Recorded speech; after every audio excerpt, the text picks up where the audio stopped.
First हम पढ़ेंगे motion क्या होता है। किसी भी ऑब्जेक्ट की जब पोजीशन में चेंज आता है तो उसे बोलते हैं motion. The change of position of an object with respect to time is known as motion. अब देखिए, ये रबर है, ये अभी रेस्ट की पोजीशन पर है। इसको, इस रबर को इस जगह से उठाकर मैंने यहाँ रख दिया, तो इसका मतलब क्या हुआ कि इसकी पोजीशन में चेंज आया। नेक्स्ट है टाइप्स ऑफ मोशन। देखिए, मोशन बहुत टाइप्स के होते हैं, circulatory motion, oscillatory motion, linear motion. लेकिन इस चैप्टर में हम दो टाइप के मोशंस के बारे में पढ़ेंगे, uniform motion and non uniform motions. Uniform motions में क्या होता है कि कोई ऑब्जेक्ट स्ट्रेट लाइन में मूव कर रहा है लेकिन उसकी स्पीड कांस्टेंट है। फॉर एग्जांपल, पॉइंट ए से एक कार ने चलना शुरू किया। पॉइंट ए पर उसकी स्पीड थी 10 किलोमीटर पर आवर।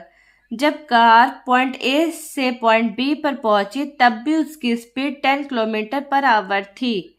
मतलब ऑब्जेक्ट स्ट्रेट लाइन में मूव कर रहा है और उसकी स्पीड भी कांस्टेंट है। सेकंड है नॉन यूनिफॉर्म मोशन। इसमें क्या होता है, इसमें भी देखो, जो ऑब्जेक्ट है वो स्ट्रेट लाइन में ही मूव कर रहा है लेकिन जो इसकी स्पीड है वो चेंज होती रहती है। फॉर एग्जाम्पल, पॉइंट ए से एक कार ने चलना शुरू किया, तब उसकी स्पीड थी 20 किलोमीटर पर आवर। थोड़ी देर बाद कार की स्पीड हो गई 10 किलोमीटर पर आवर। उसके बाद उसकी स्पीड हो गई 15 किलोमीटर पर आवर। ठीक है, अब यहाँ देखिए, यूनिफॉर्म मोशन में कार की स्पीड एक पॉइंट ए से पॉइंट बी तक कांस्टेंट थी, 10 किलोमीटर पर आवर ही थी। लेकिन नॉन यूनिफॉर्म मोशन में कार की स्पीड चेंज हो रही थी। ठीक है, नेक्स्ट है स्पीड। अब स्पीड क्या होते हैं, देखिए, किसी ऑब्जेक्ट ने यूनिट टाइम में कितना डिस्टेंस कवर किया उसे बोलते हैं उस ऑब्जेक्ट की स्पीड। फॉर एग्जाम्पल, एक कार है, उसे पॉइंट ए से पॉइंट बी पर जाना है। अब देखिए, कोई कार ए पॉइंट से पॉइंट बी तक जाएगी तो उसकी स्पीड कांस्टेंट तो रहेगी ना, स्पीड चेंज होती रहती है। अगर आप अपने घर से कहीं पर जाते हो तो मोटरसाइकिल है, कार है, तो उसकी स्पीड चेंज होती रहती है, कभी कम कभी ज़्यादा। तो एक एवरेज स्पीड निकालने के लिए ऑब्जेक्ट की एक फॉर्मूला होता है, वो फॉर्मूला है total distance covered is divided by total time taken. किसी ऑब्जेक्ट ने कितना डिस्टेंस कवर किया उसको डिवाइड करने देंगे कि उस ऑब्जेक्ट ने इस डिस्टेंस को कवर करने में कितना टाइम लगाया उसे। अब जो स्पीड की एसआई यूनिट है वो होती है मीटर पर सेकेंड। मीटर पर सेकेंड, मीटर पर सेकेंड को ऐसे भी लिखते हैं। ठीक है, अब ये मीटर कहाँ से आया, डिस्टेंस को डोनेट किया है मीटर से और टाइम को डिनोट किया है सेकेंड से। नेक्स्ट है मेजरमेंट ऑफ टाइम। टाइम को मेज़र कैसे करते हैं, हम टाइम को कैसे मेज़र करते हैं, क्लॉक से, वॉचेस से। ठीक है, ये सभी कॉमन मेजरिंग डिवाइसेस हैं टाइम को मेज़र करने की। लेकिन जो क्लॉक की वर्किंग है वो डिपेंड करती है पीरियोडिक मोशन पे। ठीक है, किस पे डिपेंड करती है, पीरियोडिक मोशन पे।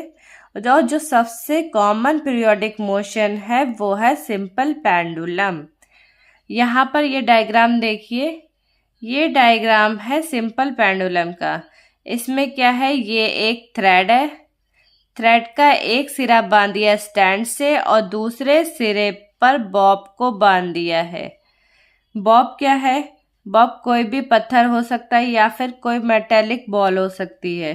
इस बॉब को बोलते हैं बॉब ऑफ द पेंडुलम। यहाँ पर सेम चीज़ लिखी है जो आपको बताई गई। इस डायग्राम को देखिए, ये डायग्राम भी सिंपल पेंडुलम का ही है, बस इस डायग्राम में सिंपल पेंडुलम को मूव करते हुए दिखाई गया है। इसको ऐसे समझो जैसे कि आपने एक धागे को लिया और उस धागे से पत्थर बांध दिया। अब आप उसको मूव करवा रहे हो। ठीक है, आपने देखा है ना कि जो पत्थर है ना वो एक पोजीशन से दूसरी पोजीशन पर मूव करता है। ऐसे ही जब रेस्टिंग पोजीशन में ये सिंपल पेंडुलम है तब ये ओ पॉइंट पर है। जब इसको मूव करवाया गया तो पहले ये गया ए पॉइंट पर, फिर आया बी पॉइंट पर, फिर आया वापस ओ पॉइंट पर और यहाँ आकर ये मूव करना बंद कर दिया, मतलब रेस्ट पोजीशन पर आ गया। तो यहाँ पर सेम चीज लिखी है, the pendulum is said to have completed one oscillation when its bob starting from it means position O moves to A to B and back to O. मतलब जब ये पेंडुलम ओ पोजीशन पर था तब रेस्टिंग पोजीशन पर था, इसने move करना स्टार्ट किया तो ये पहले ए पोजीशन पर गया, फिर बी पोजीशन पर आया और फिर बी से ओ पोजीशन पर आया। ठीक है, तो ये जो इसने अपनी मूवमेंट की है ना, इसका मतलब है कि इसका एक ऑसिलेशन कंप्लीट हुआ है। अब देखिए, पेंडुलम को एक ऑसिलेशन कंप्लीट करने में जितना टाइम लगा है उसे बोलते हैं टाइम पीरियड। नेक्स्ट है units of time and speeds. Time की जो बेसिक यूनिट्स है वो है सेकेंड, इसको डिनोट करते हैं एस से। और जो टाइम की लार्जेस्ट यूनिट है वो है मिनट्स एंड आवर्स। नेक्स्ट है स्पीड।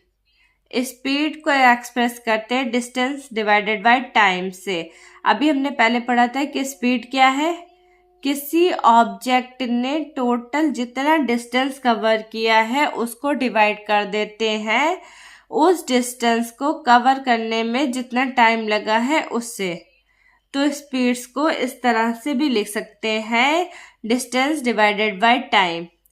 अब स्पीड की जो बेसिक यूनिट होती है वो है मीटर पर सेकेंड। मीटर पर सेकेंड आप ऐसे भी लिख सकते हो और ऐसे भी लिख सकते हो।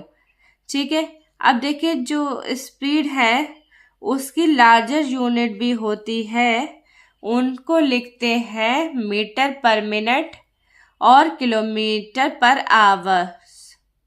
देखिए, किसी ने आपसे पूछा है कि आपके घर से आपके स्कूल का डिस्टेंस कितना है, तो आप क्या बोलोगे?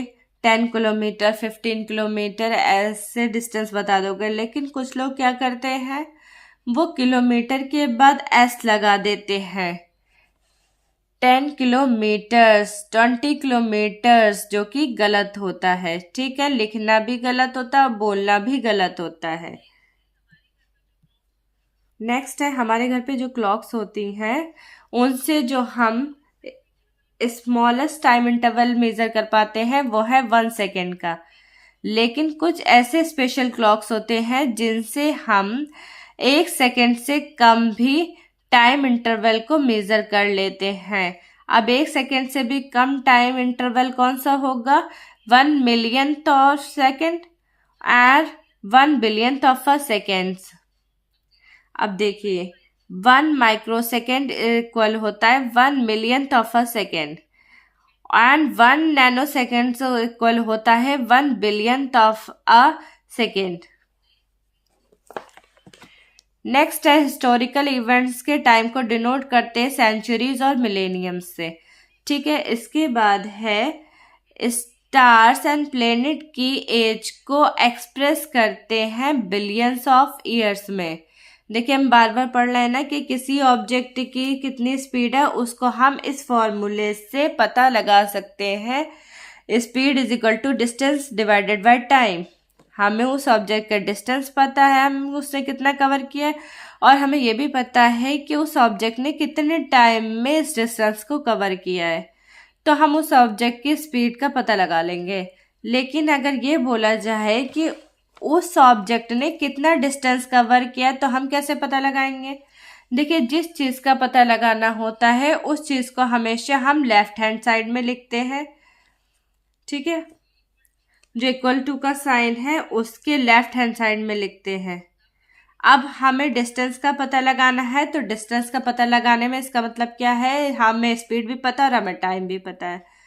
तो डिस्टेंस को हम लिख देंगे लेफ्ट हैंड साइड में, और इस फॉर्मूले को याद रखो, हमें स्पीड पता है, हमें टाइम पता है, ठीक है। हमें क्या पता लगाना है, हमें डिस्टेंस।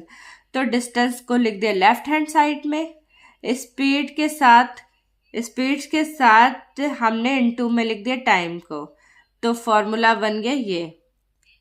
ऐसे ही अगर हमें पता लगाना हो कि किसी ऑब्जेक्ट ने कितना टाइम लिया, तो उसके लिए टाइम पता लगाने के लिए हमें पहले से ही पता होगा कि उस ऑब्जेक्ट ने कितना डिस्टेंस कवर किया और उसकी क्या स्पीड रही। तो हम टाइम को भी ऐसे पता लगा सकते हैं। टाइम को लिख देंगे लेफ्ट हैंड साइड में, ठीक है, और डिस्टेंस के डिवाइड में कर देंगे स्पीड को। तो ये तीनों जो फॉर्मूले हैं ये इंटर रिलेटेड है। एक फॉर्मूला याद कर लीजिए, बाकी के फॉर्मूले अपने आप ही याद हो जाएंगे। नेक्स्ट है, जितने भी ये जो व्हीकल्स हैं जैसे कि कार, बस, स्कूटर, मोटरसाइकिल्स, उनमें 2 मीटर्स लगे होते हैं, स्पीडोमीटर और ओडोमीटर। स्पीडोमीटर से हमें उस व्हीकल की स्पीड का पता चलता है, एंड स्पीडोमीटर में स्पीड किलोमीटर पर आवर में डिनोट होती है, ठीक है। इसी तरह से जो ओडोमीटर है उससे हमें पता चलता है कि किसी व्हीकल ने कितना डिस्टेंस कवर किया, ठीक है। तो ओडोमीटर से हम पता लगाते हैं डिस्टेंस का, स्पीडोमीटर से हम पता लगाते हैं उस व्हीकल की स्पीड का। नेक्स्ट हम पढ़ेंगे डिस्टेंस टाइम ग्राफ के बारे में। देखिए, ग्राफ में जो XO पॉइंट होता है, जो XO लाइन होती है उसे बोलते हैं एक्स एक्सिस, और जो YO लाइन होती है उसे बोलते हैं वाई एक्सिस।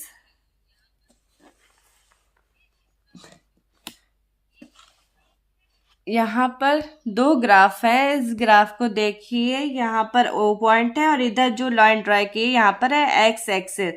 इधर जो स्ट्रेट लाइन ड्रा करी है यह है वाई एक्सिस। अभी तक हम स्पीड के बारे में पढ़ रहे थे। अगर अब हम बोलें कि किसी ऑब्जेक्ट ने कितने टाइम में कितना डिस्टेंस कवर किया है, उसको ग्राफिकली दिखाना है, मतलब ग्राफ में रिप्रेजेंट करना है, तो हम कैसे रिप्रेजेंट करेंगे?